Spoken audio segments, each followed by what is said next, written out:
Après l'Algérie en 2019, c'est au tour de l'Égypte de faire subir pour la deuxième fois le martyre à la Côte d'Ivoire dans cette édition de la CAN 2021 lors des huitièmes de finale. Ces dernières années, le vent souffle toujours dans le mauvais sens pour la Côte d'Ivoire chaque fois qu'elle croise un pays maghrébin sur son chemin à la CAN.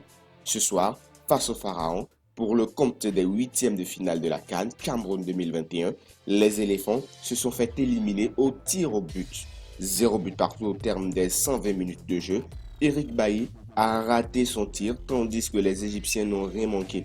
La séance s'est terminée sur un score de 5-4 au profit des Ivoiriens. Le scénario était pareil il y a de cela 2 ans. La Côte d'Ivoire a été éliminée en quart de finale face à l'Algérie, toujours au tir au but. Ça fait 2 fois de suite qu'un pays de l'Afrique du Nord élimine les éléphants à la CAN. Après un premier tour bien réussi, la Côte d'Ivoire chute d'entrée lors du tour suivant et voit ainsi son parcours stoppé.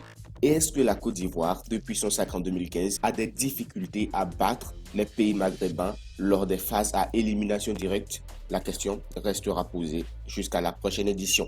On reste avec l'Égypte où le grand artisan de la qualification de l'Égypte face aux éléphants de la Côte d'Ivoire, El Shenawi, a été décisif sur la ligne de but avant sa sortie. L'expérimenté gardien de 33 ans a répondu présent face aux velléités offensives des Ivoiriens jusqu'à la 88e minute, où le géant, de haut de ses 1,91 m, a dû sortir sur une blessure.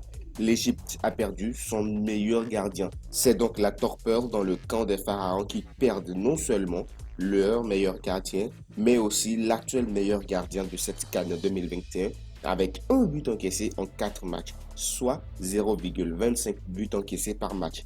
Le remplaçant d'El Shenawi, Mohamed Abougabal, décisif dans les tirs au but face aux éléphants, sera-t-il à la hauteur face aux lions de l'Atlas?